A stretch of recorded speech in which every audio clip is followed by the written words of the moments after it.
een beetje toch in het Nederlands en we schakelen er maar over op het Engels. Want ik zie dat er hier een groot aantal mensen aanwezig zijn vanuit, zal ik dan maar zeggen, de regio.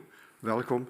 Dus hierbij open ik officieel deze academische zitting, waarin Daan van Kruining het academisch proefschrift getiteld Lipids as Biomarker for Early Stage Alzheimer's Disease and its Pathogenic Mechanisms in het openbaar zal verdedigen. I will also translate this also in English for our members of the Corona. Hereby I open this academic ceremony in which Mr. Daan van Kruining will defend his academic thesis, Lipids as Biomarkers for Early Stage Alzheimer's Disease and its Pathogenic Mechanisms. May I invite the candidate to present a summary of his study and the conclusion of his thesis in the next 15 minutes. And I'd like to give you the word. Thank you. Dear Pro-Rector, dear members of the Corona, dear colleagues, friends and family. In the next 15 minutes, I will provide a brief overview of the work described in the thesis Lipids as Biomarkers for Early Stage Alzheimer's Disease and its Pathogenic Mechanism. But first, I would like to start with a story of a young woman named Sarah. She was a hardworking and beloved family member with a big social circle. However, as Sarah grew older, one day, Sarah started to forget recent conversations and appointments or events. After doing tests at the doctor, she was told that she had a decline in memory and reasoning skills. Slowly, she also became confused and disoriented. She lost her coordination and even ability to speak or understand language. Her condition had slowly progressed into severe Alzheimer's disease, and she eventually did not even recognize her family anymore. Despite the challenges, Sarah's family cared for her until the end and cherished the moments that they had together and remembered the person she once was. Now, unfortunately, Sarah and the family are not the only ones. Currently, 55 million individuals worldwide live with dementia. And the way the disease works is, at this moment, not known. But we do know that brain changes related to Alzheimer's disease already start 20 to 30 years before anything becomes visible. Any symptoms become visible. If we are able to recognize people and identify people who are at risk at an early age, we may be able to target potential therapies better at an early stage when treatment may be most effective. While we don't know exactly how the disease works, when Alois Alzheimer in 1906 first described the disease, when he looked into the brain, he saw an abnormal accumulation of proteins. But he also saw a lipid imbalance in the brain. And lipids are fat-like molecules. They are basically the building blocks of the cell. But they have more important roles as well. And they are involved in signaling between cells and in communication between brain cells. And the brain consists for 60% of lipids, of fats. And there's various kinds of lipids, each having a unique role. So you can imagine if something goes wrong with the lipids in the brain, it can have a significant impact. Alzheimer's disease is also a genetic disease, meaning that there's a genetic risk factor that certain risk genes can increase the risk of developing the disease. But by far, the most research has been done on these proteins. And that is not too strange, because proteins are an evident hallmark of the disease. Proteins are also easy to research and can be targeted with medication. However, there's still no cure or treatment to slow down the disease even. Lipids were largely forgotten, in part because lipids are a bit more difficult to research. However, new research techniques make it increasingly possible to investigate lipids. And in the past few years, we have indeed seen that lipids play a very important role already at the early stages of the disease, at Alzheimer's disease. However, we do not know exactly what that exact role is and what certain risk factors like age, sex, or this genetic genotype risk factor have on the lipids. And what is also unknown is what is the exact role of or potential of lipids as early markers for the disease, called biomarkers. Biomarkers are basically measurable indicators or markers of any biological state. So for a disease or for brain diseases, this could mean a brain scan to visualize the disease, or you could measure molecules in the brain fluid. However, in Alzheimer, these methods are invasive and costly, and often can only be seen at a later stage of the disease. Ideally, we would use blood as a biomarker. You could easily withdraw blood, and if you can identify changes in the blood already at an early stage, it may have potential. So this is exactly, therefore, the aim of my project. The first, we wanted to research what is the potential of lipids to serve as early blood biomarkers. Second, we wanted to we bring it together and see what certain risk factors like age, sex, and genetic factors may have on these lipids, and investigate the role of novel investigation methods, and see what new statistical techniques can be used, like artificial intelligence, to measure these lipids in lipid research. To investigate the potential of lipids as early biomarkers, 400 individuals aged 40 to 75 were selected from a population in the study described in chapter 3. The first thing we did was to identify people with memory and reasoning problems based on cognitive tests. Additionally, brain scans and blood samples were taken from these individuals, and we measured the lipid levels in the blood. When we compared the lipid levels in the blood between the groups, we initially did not find a big difference. However, when we looked to men and women separately, the concentration of certain lipids in the blood was much higher in men with cognition problems or memory and reasoning problems compared to men who did not have these problems. These results emphasize the need for sex-specific biomarkers and potential interventions. Next, in order to see how lipids behave at an early stage of Alzheimer's disease, we aim to measure a wide range of brain and plasma lipids, blood lipids, at various stages of the disease, and investigate what certain genetic risk factors have on these, in this expression. For this, we used a mouse model of Alzheimer's disease, in which the mice were genetically modified to contain Alzheimer's genes, but also the most important risk genes for developing Alzheimer's disease. Of course, we want to compare this to lipids, compare the lipids in Alzheimer to a normal situation. So we also had mice that did not have these risk genes or Alzheimer genes. We took the blood at various stages of the disease, when there's no disease phenotype seen, at the early stages of the disease, and at a later stage when the disease has more developed. At this time point, we also took the brains from the animals. So this left us with a lot of samples, and now the question is, how are we going to analyze them? First, we started to look at Alzheimer-related proteins, and we saw that these indeed accumulated over time rapidly in the brain. But what about the lipids then? There are various ways to measure lipids and other molecules in fluids and in tissue. In order to do this, the first thing that is needed is to extract all lipids from a sample. Then, the different lipids that are now all mixed together need to be separated and arranged. Next, we need an advanced machine that can detect and count and sort all these individual lipids and tell us exactly what lipid type it is and how much of these lipids are found in your sample.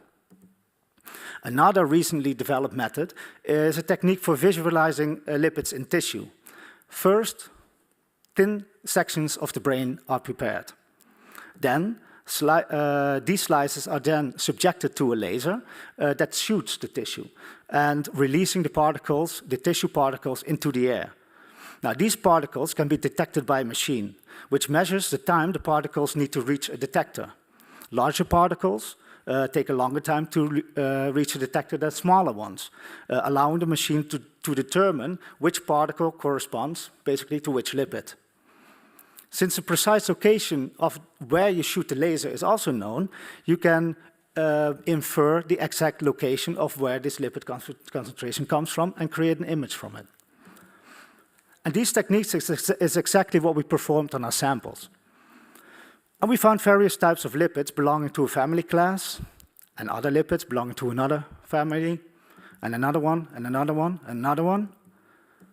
And these are all connected with each other, although in many cases we don't know exactly how they connect or communicate.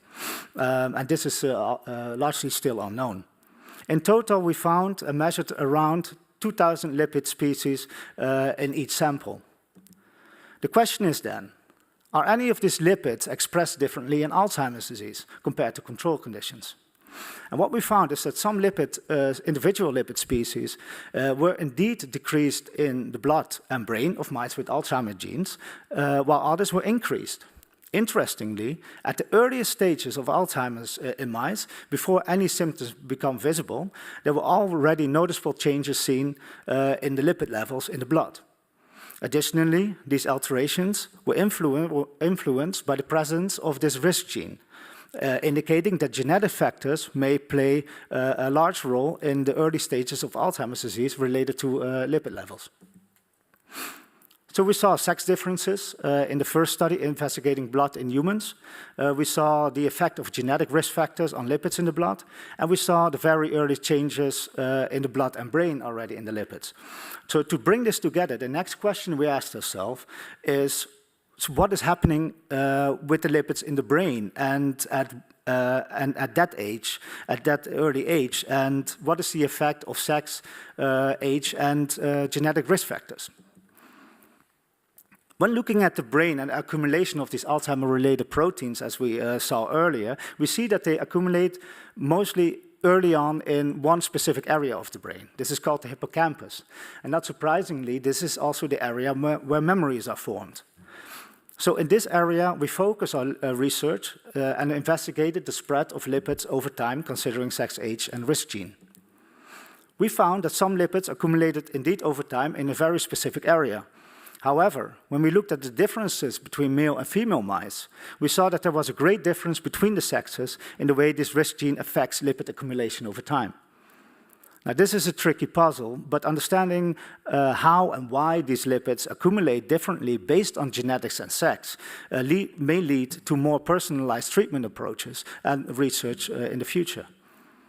Finally, to tackle the complexity of lipid data, we investigated how different statistical models could give us information about brain disease states based on lipid data. More specifically, we performed a pilot experiment to explore artificial intelligence models to see if you can tell apart healthy subjects and those with brain diseases, purely based on the lipids in the brain fluid. The way this works is we give the AI model 70% of our data, including patients and healthy controls. The AI then looks at the differences between the samples and places them in this multidimensional space. It then draws a line that separates patient data from non-patient data as cleanly as possible. We now have a field that is divided into a patient field and a non-patient field, based on what the AI model learned on the 70% of the data. But we still have the 30%. At this time, we give the AI the rest of the data, but we don't tell it what the data represents. We're essentially asking the AI to guess, based on what it's learned, whether these samples belong to patients or not. Although the model is blind, we know who the patients are. And when we tested the model, how well it did, we saw that with very high accuracy, it could indeed predict patients, classify patients from non-patients. So in summary, blood and brain lipid changes are seen already at a very early stage in Alzheimer's disease. We saw that sex affect the relationship of blood lipids with memory and reasoning skills. Genetic factors play a role in Alzheimer's disease at an early level. And we saw that certain genetic risk factors are differently, play a different role in men and women, in male and female mice in this case.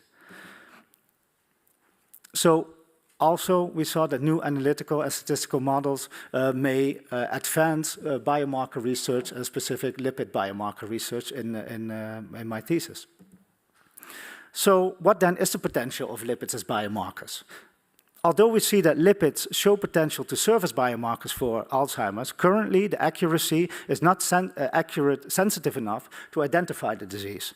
And in the overlap of lipids among various other diseases and healthy states provides a challenge. However, the research presented today shows that various factors like sex, age, and genetic factors must be considered and underscores the need for more personalized approaches in both research and treatment potential. The journey from bench to bedside is long, but with each step we move closer to a world where stories like Sarah's may have a different ending. Thank you. Hereby I would like to give the word back to the Pro-Rector. Thank you very much, Mr. Candidate, for your nice presentation, also well illustrated, and it was very clear. We will now continue the questioning of the candidate, and for the information of the audience here, we have 5 opponents, and 1 opponent will be online. He will be later on the screen. I can see it on that screen, but it will be on the big screen as well. I would also like to start with introducing the promotion committee, which is sitting opposite of me, and I follow the list here from my side, right side to the left side. On the right side, you can see here Professor Linden. Professor Linden is professor in translation neuroscience and also the director of the School for Mental Health and Neuroscience. Then we followed in the middle by Professor Honing. He is professor in analytics for systems imaging, which is quite evident for this thesis. And then finally, the first promoter is Professor Martinez, and I should say Martinez, double in Spanish. She is professor in neuroinflammation of psychiatric disorders and fits very, of course, nicely into this thesis. That's the introduction. Now we have time for questioning to the candidate, and the opposition will be opened by Professor Hendricks. Professor Hendricks was a member of your assessment committee, and he is professor in neuroimmunology of the University of Hasselt, and I would like to welcome him, taking all the way from Hasselt to Maastricht. Thank you very much. I give you the word. Thank you. So, dear Mr. Candidate, first of all, I would like to congratulate you and your whole team, all your supervisors, with this great work. I really appreciated the research that you have done. You really did very interdisciplinary research, combining very advanced technologies, using patient samples, animal model samples, did advanced AI analysis on these samples. So really well done there, and I'm sure that your thesis will serve as a future reference for the field. Well, I'm not only here to congratulate you, I'm also expected to ask you some questions. And I would like to start there with chapter 4 and 5, where you studied the relationship between ApoE4 isoforms to lipid changes in this mouse model for Alzheimer's disease. I would like to start by asking you, can you explain to us what the function of ApoE is in the brain of mice and humans? Highly esteemed opponent, thank you very much for your kind words and your question. Indeed, ApoE is a lipid carrier. It basically transports lipids and cholesterol through the cell. And what we see is specifically Alzheimer's, and this is the risk factor related gene gene variant that we're talking about, is that there are certain gene variants for ApoE, and ApoE3 is the most common form, but ApoE4, if you're a carrier of ApoE4, you have an increased risk of Alzheimer's disease. Largely, the exact role is still unknown, of course, but largely it is believed that it has various effects on the cell. For example, it is less efficient than other ApoE forms to clear away plaques in the brain. It can lead to more neuroinflammation. It can lead to blood-brain barrier integrity problems. So it has multiple roles in Alzheimer's, the risk variant, and indeed. Yes, thank you. So I was wondering, do you have an idea how the fact that it's a lipid carrier there, how can this changes in the carrying of lipids lead to these differences in function between the isoforms? It's if I understand your questions correctly, what the effect is of ApoE then on the lipids, and how that may lead then to Alzheimer's or potentially. Yeah, so indeed, yes. Okay, yes. So this is indeed what various hallmarks are mainly named now: the protein accumulation, of course, and the lipid disbalance. But there's a lot of neuroinflammation seen as well, and these factors are often interact with each other. Now, lipids are believed to be an effect by neuroinflammation or by the effect of indeed the ApoE carrier, leading to various cascades that can affect lipid levels, for example. On the other hand, lipids are also believed to actually cause be able to cause neuroinflammation. Lipids, of course, they're structural lipids, but they also regulate membrane fluidity. So the moment that there's a dysregulation there, if, for example, the blood-brain barrier would be dysregulated by lipids or by a certain toxicity of lipids, it could potentially also lead to an increased neuroinflammation, which is also seen in Alzheimer's. So it is all these factors are very interrelated, and mainly the focus of this research has been mainly on the lipids, of course, because it's an understudied aspect of it. But neuroinflammation and protein dysregulation are, of course, huge hallmarks as well. Yes, thank you. So can you link the changes that you see in specific lipid species in this mouse model? Can you link this directly, or can you speculate on that? How this is linked to ApoE? Yeah,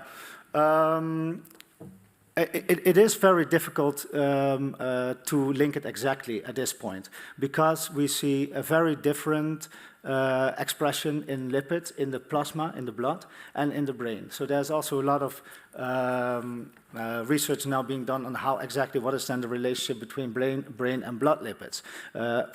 Then the ApoE gene factor comes into play, regulating these lipids. So it could be that, for example, ApoE, the ApoE4 risk gene dysregulates certain aspects in the brain, and the lipids that are actually good for the cell, so to say, increase as a sort of a protective mechanism. This is one aspect. On the other hand, it is also possible that certain lipids at an early stage only increase, but later on start to decrease because of these toxic effects. But basically, that would be then also the relationship with the ApoE carrier. And if it efficiently transports lipids, if it maintains membrane integrity in the normal function, if that is impaired, then you also have an impairment on the lipids, and that is a little bit the relationship, probably where we should look for, I guess. Yes, indeed, I agree there. So when you do in chapter 5, you do the imaging of lipids in the brain, and you also observe differences there. Do you have an idea in which cell type in the brain these changes occur, or what do you think? Thank you very much for that question, because this is a very interesting point. We, of course, have bulk tissue, brain tissue, and we see an upregulation in certain areas of the brain, but we do not know if these are neurons, if these are microglia, if these are astrocytes, and this is a very important aspect. I find it at this point difficult to say what cell type that exactly would be. This is also why I advocate actually for a multi-omic approach. So we see an upregulation of lipids. Now the next step, I believe, is also to look at, with new methodology, single-cell imaging, for example, or single-cell lipidomics, to see exactly, okay, where is this coming from, and from which cells is it? But unfortunately, based on solely my thesis, I cannot answer that question specifically. Yes, okay. Yeah, you see changes in phospholipids, you see also changes in ceramides, so that's also a specific focus of your thesis. Do you see possibilities based on your findings and the ceramide pathway to develop new therapies for Alzheimer's disease? I think that there are definite possibilities there. Of course, this is a very early stage of basically discovery. The research I did is very fundamental and in the very early stages of a potential treatment or pharmaceutical pipeline. The next step would have to be done if we see in these lipids upregulated. We have to validate, is this indeed a larger cohort? Is this the same in humans? That is very important, of course, in especially this research with mice. The way that could work eventually, if indeed we have these lipids, we know exactly which lipids are upregulated, they can be targeted. They can be targeted by enzymes, for example, that regulate these lipids. We can even potentially give lipids directly, although in my belief, I think enzymes would be a more structural way to go. Okay, thank you. I will stop here and I will give the word back to the prorector. Thank you very much. The opposition now will be continued by Professor De Pauw. We will also move now online, so he will be on the screen. Professor De Pauw was also a member of your assessment committee. He is emeritus professor in chemistry and affiliated with the Department of Mass Spectrometry Lab in the University of Liège, and I would like to welcome him from Liège. I give you the word, Professor De Pauw.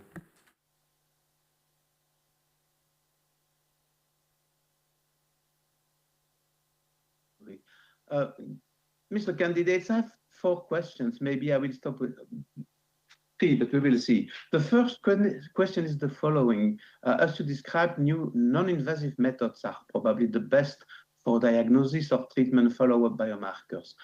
And my question is, do you know any disease where a single lipid is involved? Thank you very much for your question. A single lipid, well, there is Gaucher's disease, for example, and this is, as far as sphingolipids go, this is caused by a very, very clear glycosyl sphingolipid that is dysregulated. This is an example of indeed a disease that one single lipid is very clearly dysregulated. And now, when you make a targeting strategy, would you choose between a single molecule or family targeting? Because we don't identify isomer neither. Thank you. I'm not sure. What's the strategy? We are not able up to now to fully resolve the isomers, even for a single molecular mass. So in the strategy, do we really need to go down to the isomer specification or not? Well, thank you. Indeed, that is indeed the question. I believe that in neurodegenerative diseases like Alzheimer's disease, but also Parkinson's or Huntington's for that matter, if we look at then specifically the lipids, that there's not one lipid species that stands out so specifically. And I believe, and this is also why I looked a little bit further than just the lipidomics of these 2,000 lipid species, is think we have to look into patterns of changes, so patterns of molecules that change.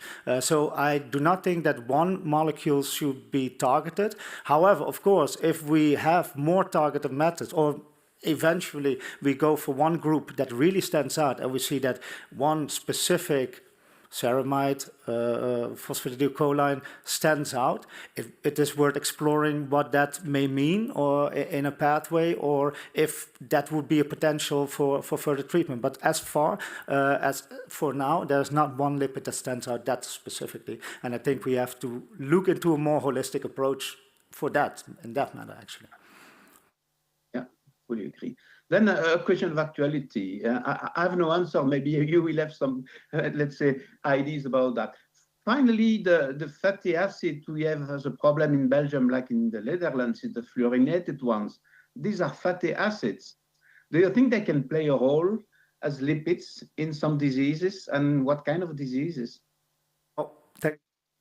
And yes, I do believe fatty acids play a large role. The reason why we didn't approach it in this research so much, while we did measure them, is there very, if we look at, for example, in the blood, we are looking in the blood in the very early stages of the mice. And we did not have a huge sample size, as you have read also. So the main thing for us was to see what is consistent between the diseases and how can we keep it as consistent as possible. Fatty acid, especially in the blood, can be very variable, more variable than other lipid species, perhaps, and can be really affected by diet as well.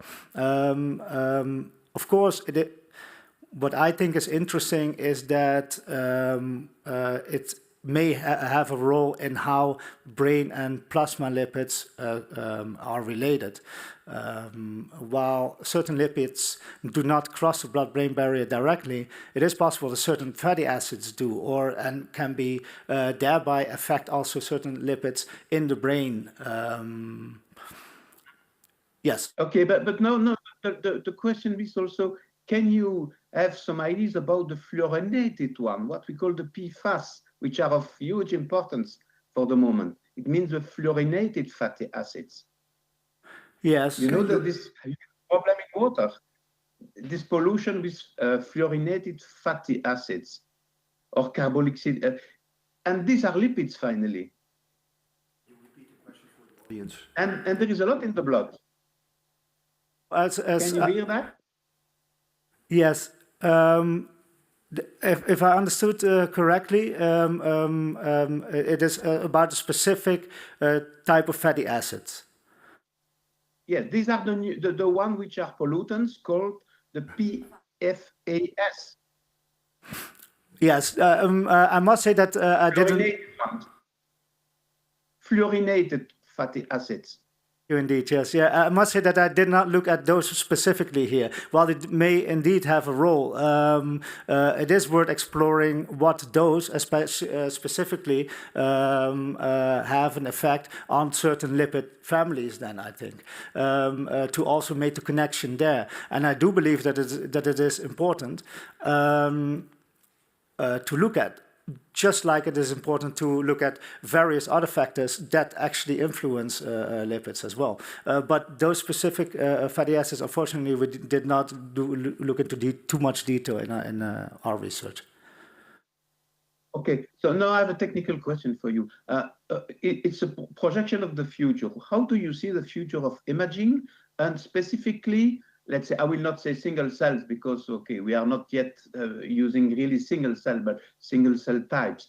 How do you link laser microdissection and multi-omics in the future of imaging? Well, in the future of imaging, I think this is indeed very interesting. Laser microdissection, I think, in combination with how that would relate to omics in the future, multi-omics in the future, I think it all has to do with resolution and with the capabilities of how small the microdissection can be. It is very important to take very, of course, specific parts of tissue to look what is happening at that point in tissue. So we can look at a lipid level, but we can also look at it at a protein level, or of course a genetic level. And this is basically then the multi-omics, that for that one specific spot that you dissect with laser microdissection, it would be possible to do indeed the multi-omics on. Of course, it would be quite an elaborate experiment. And I believe that especially the data that comes from there is very elaborate and is difficult to bring together. Therefore, I think laser microdissection could be very important to make a very specific area. If we again have bulk area, yes, how much are you saying about a specific spot? So that is my idea then. And finally, last fast question. If you had now to choose between MALDI and nanodesi, which one do you choose and why? It depends on the experiment, of course. If we want to be general, if we want to be fast, I would generally choose MALDI. We have to set up, of course, it can still be very specific. If we want, it depends on the tissue preparation. It depends on many factors, of course. But basically, if we go for completely new research, I think it would be beneficial to explore or do a pilot study to see which give actually the best result, and go then to a bigger sample size to make sure that the sample preparation is absolutely on point. Okay, thanks for the answers.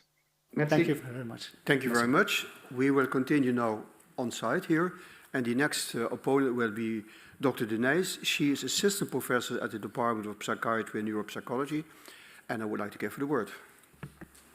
Thank you, Mr. Prorector. Dear candidate, I would like first to congratulate you for this nice presentation and for your great thesis. I really enjoyed reading it, and I would like to congratulate your promotion team. However, I'm here to ask you some questions. So I would like to ask you first a question on chapter 3, where you found that the expression of ceramide in the plasma of patients with mild cognitive decline are positively associated in men, but not in women.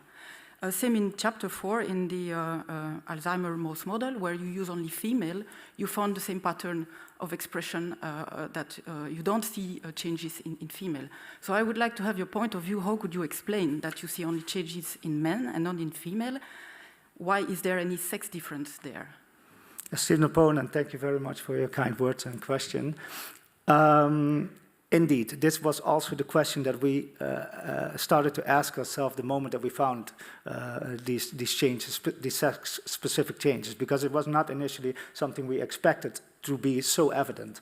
So we speculated on this, and what we have in the cohort of the chapter 3 that you described, this is a cohort, a relatively young cohort, age 40 to 75. For dementia research, this is quite young. So we believe that although certain cardiovascular risk factors were taken into account, that still the younger age may have an effect here that explains these specific differences for men.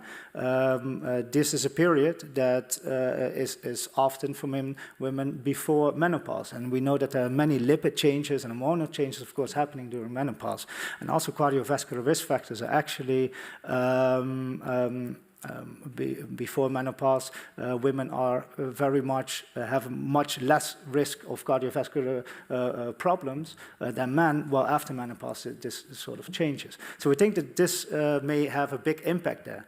Referring back to chapter 4, indeed, where we use female mice, and indeed we didn't see ceramide changes, but of course these research lines were started in parallel. Again, we used a mouse model at a very early stage of Alzheimer's disease, and females are generally more prone to develop Alzheimer's disease, also at a faster rate. So if we want to look at a very early stage, at that time made sense for us to choose female mice. Now, while these were in parallel, of course, we then had to question what is then happening in men. And this is actually follow-up research that is ongoing to see what is then also in the very early stages in these mouse models happening in male mice. To complete this, this point, it is important to say that, of course, we're comparing still mice with humans. We're comparing 2-month-old mice in which we took the blood, which correspond to maybe 15, 20 years in human life, very, very early. So it's maybe also not directly comparable then, of course, to the stages in which we measure a cognitive decline, which is, of course, a different, also not everyone with cognitive decline develops Alzheimer's disease. So there are some things to consider here. But this is mainly my view on the sex differences there. And do you think the hormones can have an impact? Do you know any impact of hormones such as estrogen or testosterone on the metabolism of ceramide that could play a role there? Any idea? Absolutely, yes. And I think that might play a big role. And this is also then related to the menopause age. That is just this, between 40 and 75 is really this transition for risk of cardiovascular risk factors, for hormonal changes, no risk for hormonal changes. There will be hormonal changes, but these all have a huge impact on ceramides also, on various other lipids.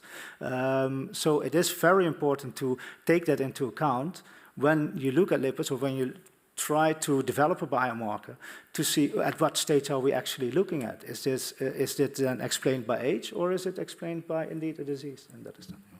Yeah, all right, thank you.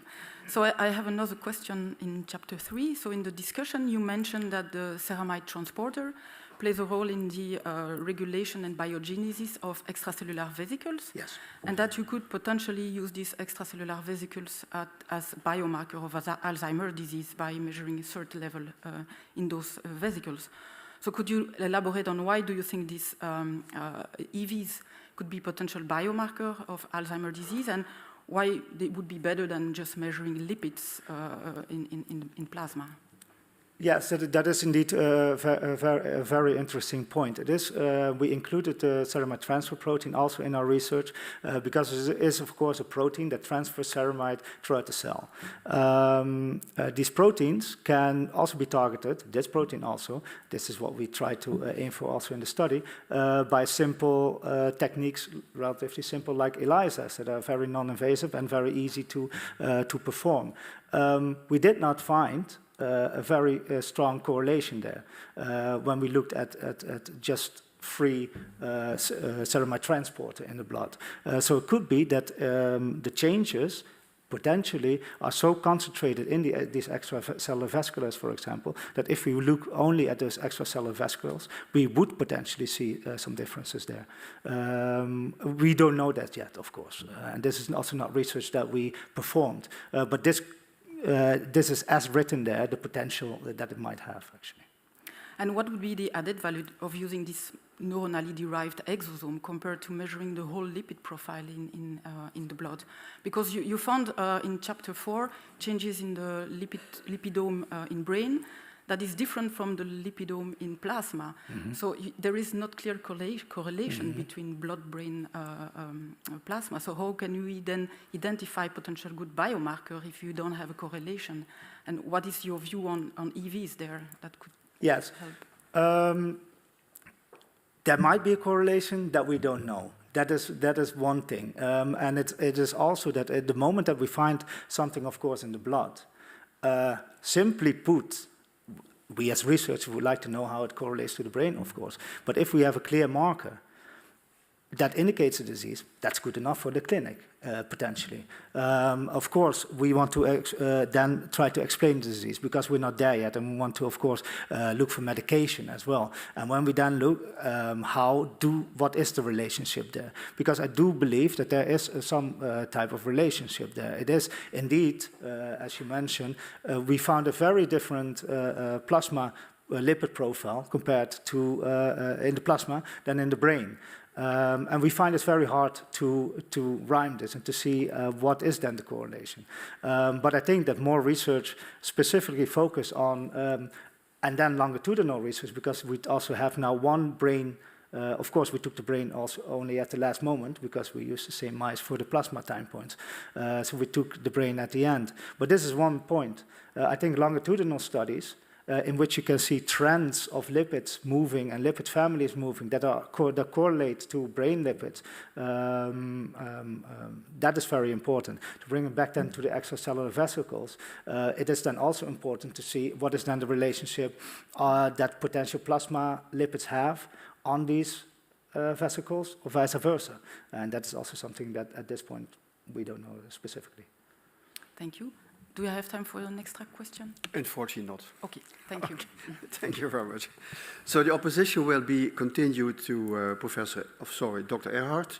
She's assistant professor at the Department of Bioinformatics, and I'd like to give her the word as well. Thank you, Pro-Rector.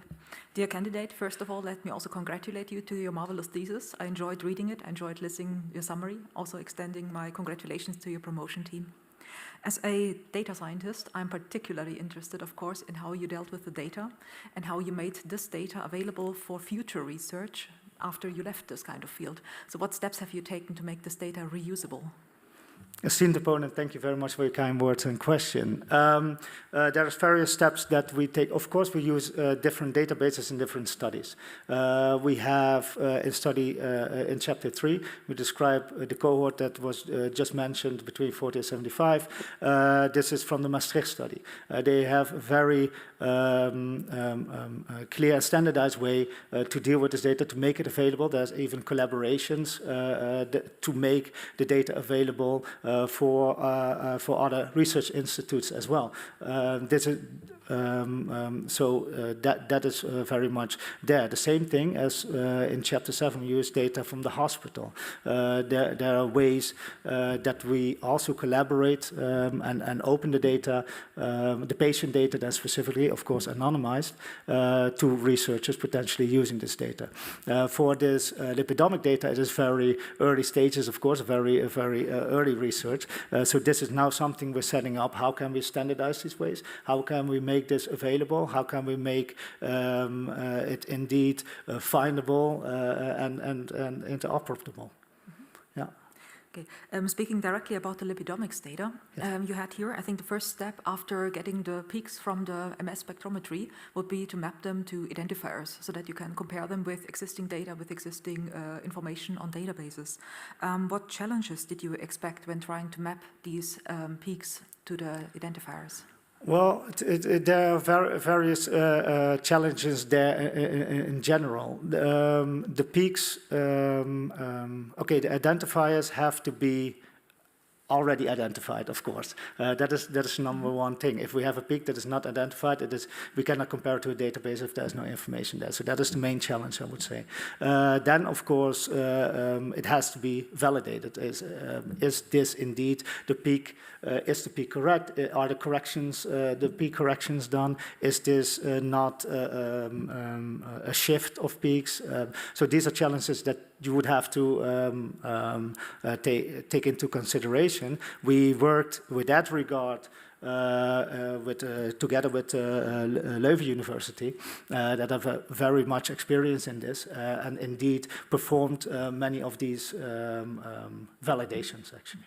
Yeah, I'm referring especially to the one that you say in the following chapter here, the MZ792.6, the unidentified peak. Yes, okay. So, are there any chances of identifying that peak? Yes, Because it seems to be really interesting. Yes, no, it is very interesting, and it's very unfortunate that we did not were not able to identify that in time. And we actually, at this point, probably there is someone in the lab this week who is trying to identify them. And it is very important. Of course, what I did for myself is just look into the literature. What could it mean? What does it make sense also biologically? Because, of course, this has been described, and we saw that there's correlations with this specific peak in the literature. May it be any literature, but that identified it as, I believe, a plasmonyl lipid. Nevertheless, this is, of course, just the initial indication, and for me, just to get an idea and a feel of the data, does it make sense? But very unfortunate, I could not write that down, of course, because it's not verified, and therefore I chose to write it down as the peak value by itself to be absolutely correct. But this is now ongoing, and for publication, we hope to definitely identify that. Luckily, there are also some methods where the identity of the lipids doesn't play a much role. You only want to see how big the difference is. Yeah. We had a very nice PCA analysis done here, principal component analysis, where you very nicely could see the differences between the different brain regions and the lipid distribution there. However, I could not see anything about differences between the genotypes of your mice. Can you elaborate on that? Yes, this was indeed, the PCA analysis you're referring to is indeed just a general analysis all put together and a representation of how the differences were between the brain regions. Of course, we looked further into also the gene differences, the genetic risk factor differences, the Alzheimer differences, but basically these were not strong enough to overcome the area effect. So the area effect, basically, if we look for genes, if we look for Alzheimer's, the differences may be there. And if we look per area, we see also, if we do a PCA, quite some distinction. But if we take it all into account and take all the areas, we don't see a difference, and all these images look the same because the variation is just too small in Alzheimer's compared to the region. I see, that totally makes sense. I see that also in other studies often. Yeah.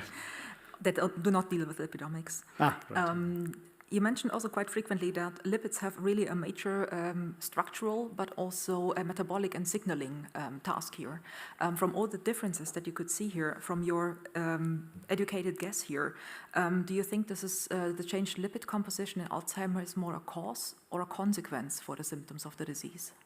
Yeah, that remains indeed the question, because it is often an interplay in the disease. I do not believe that lipids are the sole cause of Alzheimer's disease. Let me say that, because there's too many factors at play.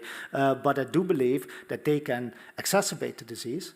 But I can also believe that they have an important role in actually limiting the disease progression. And it is exactly that disbalance and this different function of lipids that are disbalanced in Alzheimer's disease.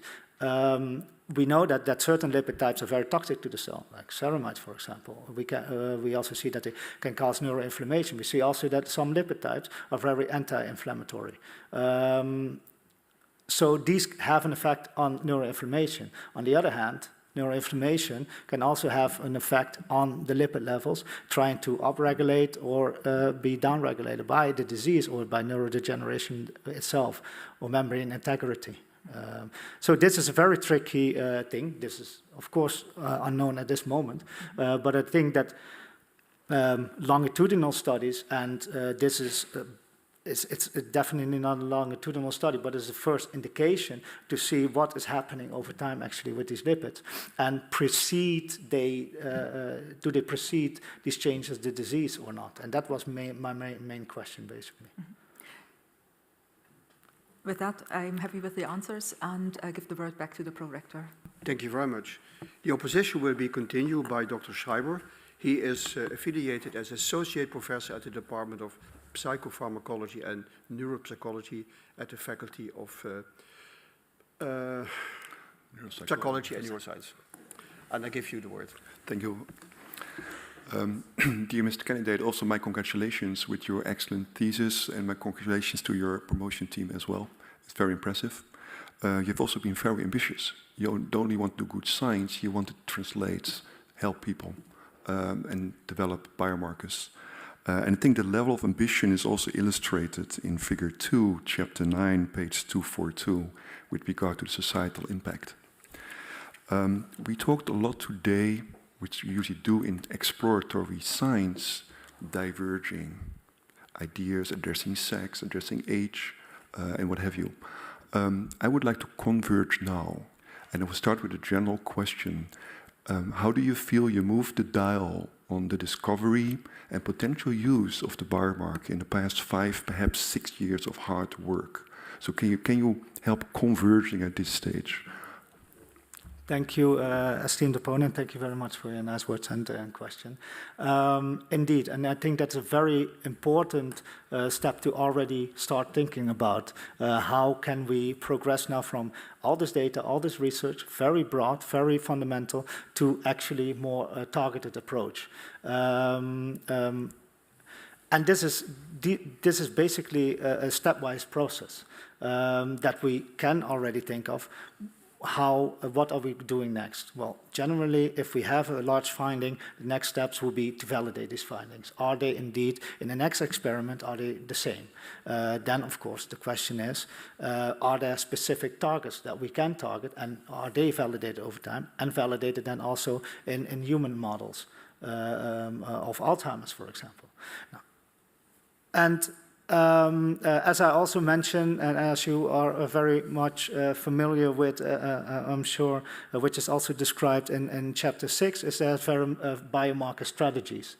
A strategy that is now recently has been called a triangular strategy, in which we actually also did in our research is we analyzed a lot of molecules, a lot of potential candidates in a relatively small sample size to see what changes there are.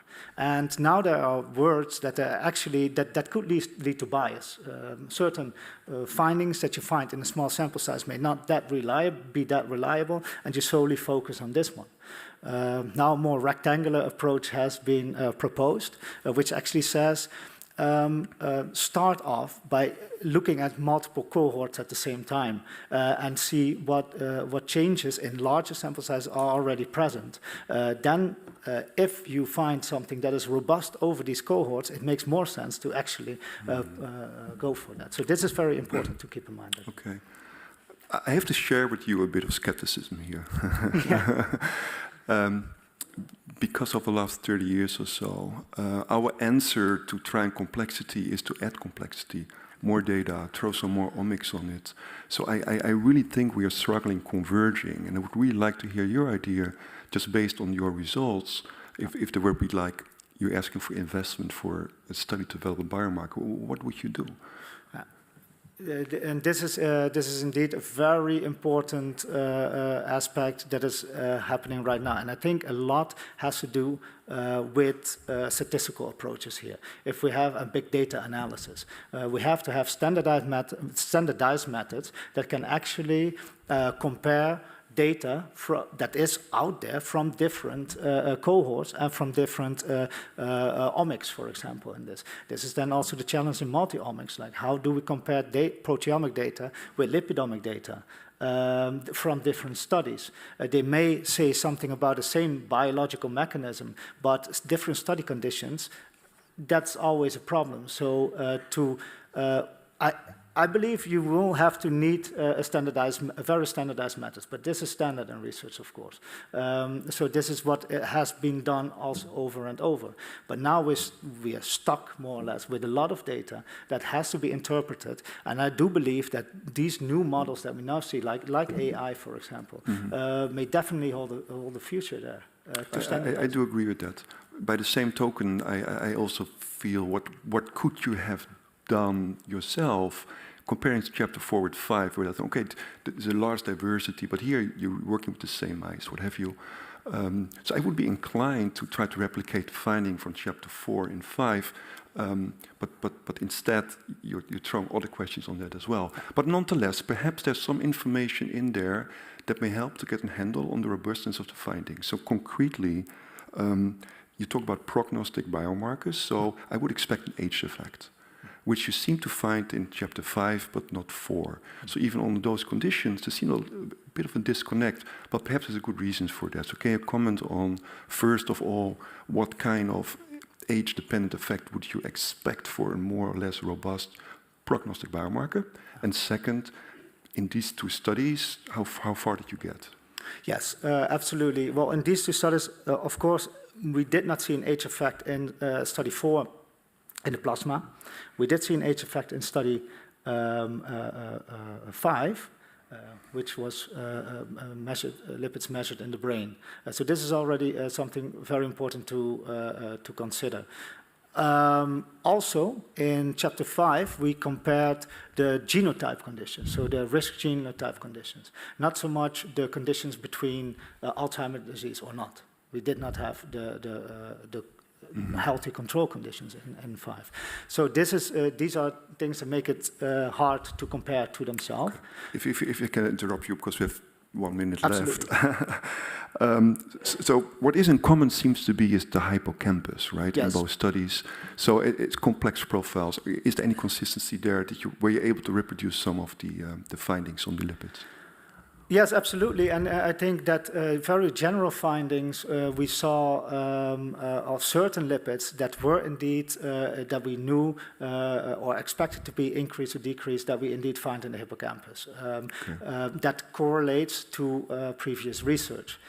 Not all of it, and also that is not too surprising because previous research, especially research on Alzheimer's, has rarely been done at this age. So if there is a big age effect, what we also see in the brain, it is not surprising that if we look at a much earlier age, that this lipid profile might look different. Of course, it makes sense to also, and again, have a sort of a longitudinal approach to see how these lipids, if they are indeed at some point to the level that you can compare it to other research with, if that is comparable. And that makes it, of course, very robust to look at the early data. But at this point, we have not performed these longitudinal studies yet. Yes. Okay. Okay. Well, I think I got through my questions that I wanted to ask. I'm glad with the answers. Thank you. Thank you very much. Well, in that case, I expect another question, but we don't have it. So we have time for an additional question. And I would like to ask Professor Hendricks to really ask another question. Okay, thank you. I will be really fast. So in the mouse model, you see also at later ages, you see differences that are quite opposite to what you see in Alzheimer's disease.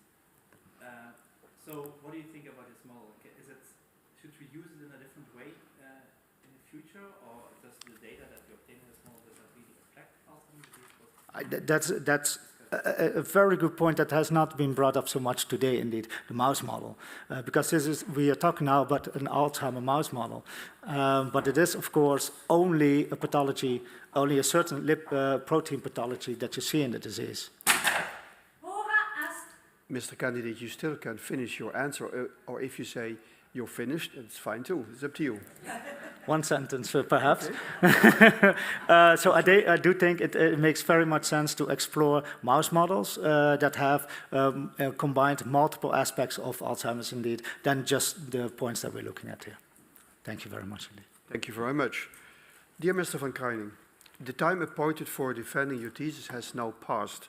The degree committee will now withdraw to discuss the quality of your thesis, but in particular the way you have defended your thesis this morning.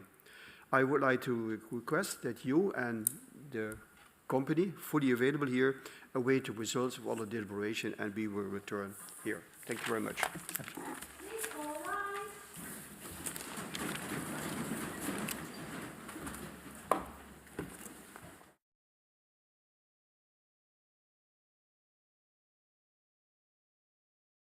The PhD defense has now ended. The degree committee will debate the candidate's performance behind closed doors. This process usually takes about 10 minutes.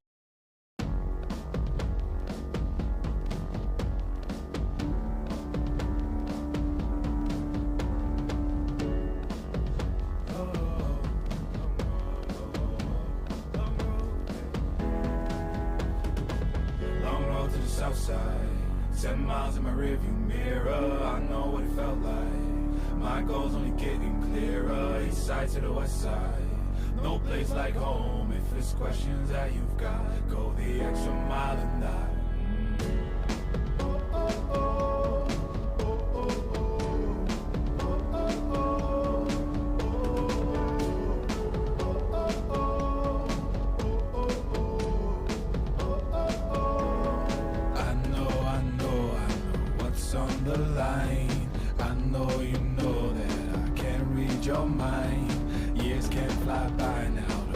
All your time, 'cause I'll go the extra mile.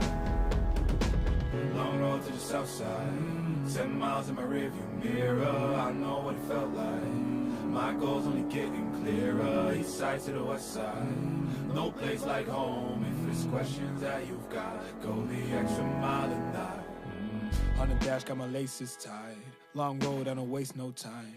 Break rules because fate decides. With the team and we chase the light. I make a move, fall down, shake it off. I hate to lose, bad branch, break it off. No room for negativity, praise and love. Prepare for deep part cause we're taking off. Take the mileage, traveling so far from home. Gathering knowledge, other connections. I put the time in to get everything I ever hoped for. It's a challenge and we all in. It's a better future that we go for. Even though these nights seem long, I know that I am never on my own. Know you won the battle once you've grown.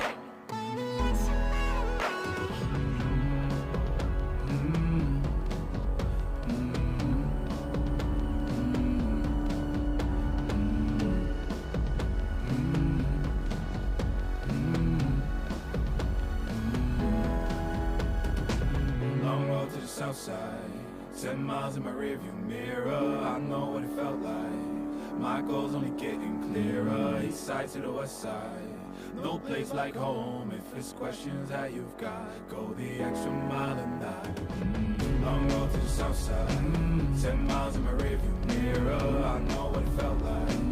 My goal's only getting clearer, east side to the west side. No place like home, if it's questions that you've got, go the extra mile and that.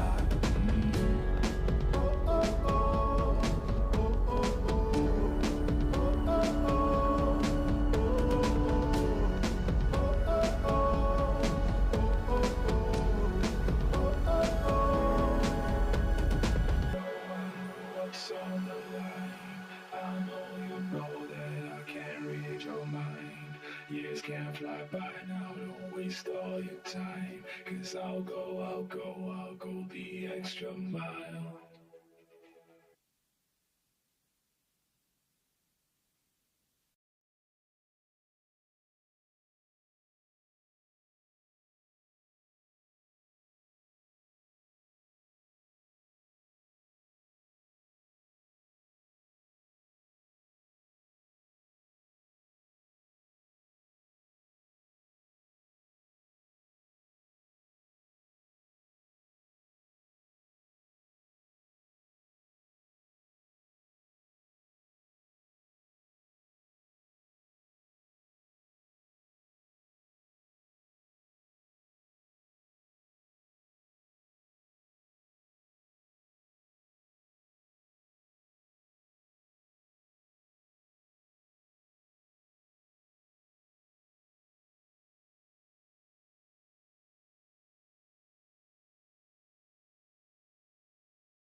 Dear Mr. van Kruiningen, the degree committee here present has assessed the quality of your thesis and also in particular the way you have defended your thesis.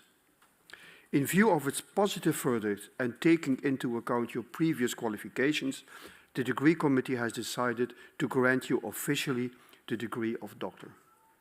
Professor Martinez is authorized to confer you this academic distinction in accordance with Dutch university customs, and I invite now your supervisor to take the floor.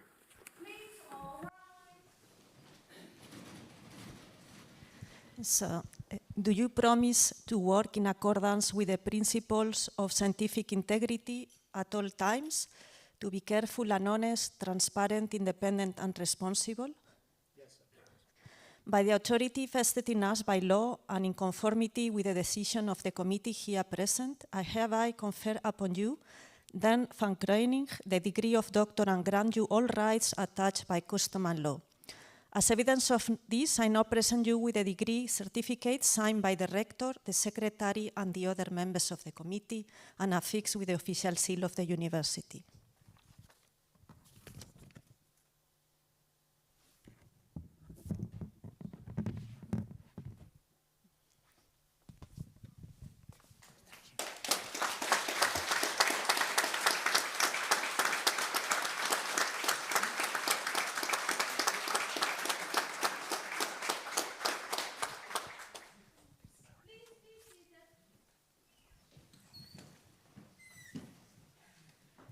So now I'm going to say some words for you. So today I am privileged to celebrate not just the academic achievements, but also the remarkable qualities that define our great PhD student, Daan.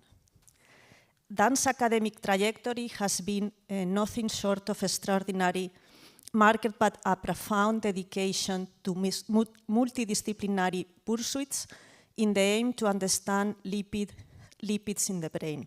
He has not only excelled in this specialized field, but has also displayed a remarkable ability to cross diverse disciplines, creating a panel of knowledge that goes beyond traditional academic boundaries. In our team, Daan has been performing a pioneer work trying to unravel the complexity of the brain lipid landscape. This work has not only contributed significantly to the field of neurobiology, but has also set a new standard for innovative research methodologies. Daan's pioneer use of novel mass spectrometry analysis has propelled our understanding to new heights. Now, Daan isn't your typical academic. In addition, unraveling the mysteries of lipids, he's a culinary wizard in the kitchen. They say he can turn a beaker into a casserole and a statistical method model into a blender. And let's not forget Daan's love for adventure and artificial intelligence. Rumor has it that he once tried to climb a mountain using only artificial intelligence algorithms. The mountain was not impressed, but the algorithm had a good load. As Daan ventures into the next chapters of his academic escape, let's raise our glasses to the man who can look up a storm in the lab, climb mountains before breakfast, and program artificial intelligence to tell the best jokes. I wish you all the success I have said.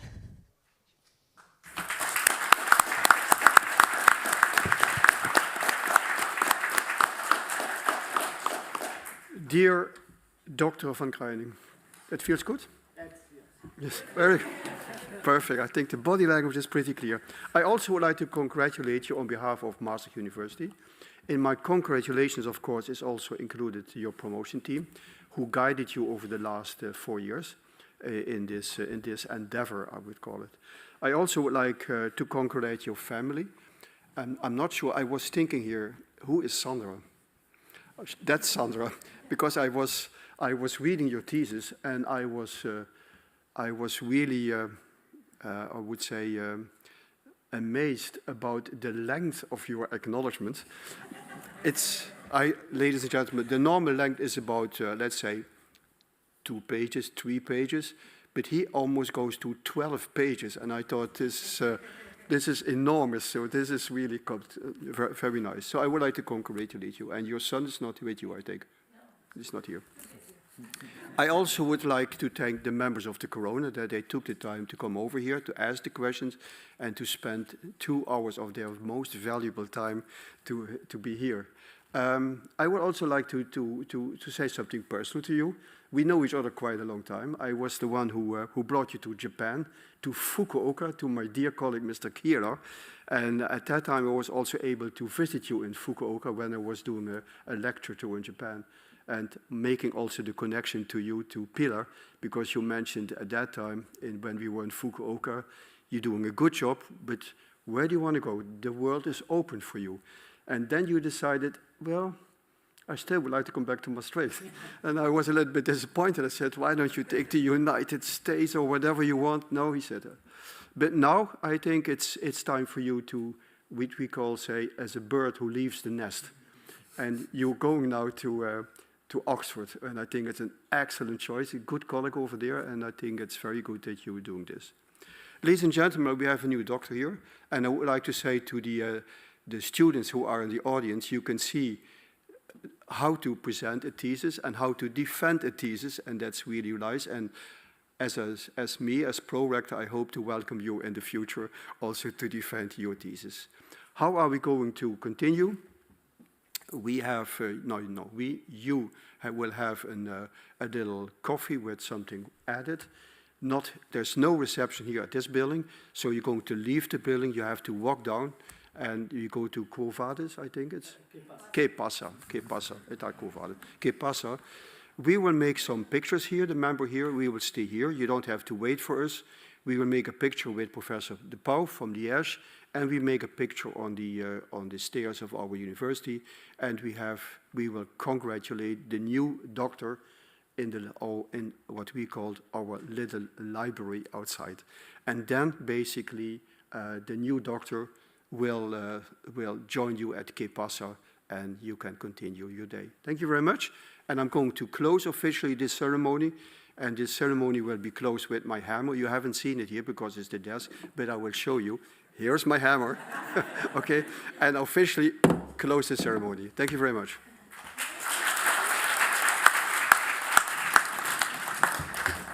Very good.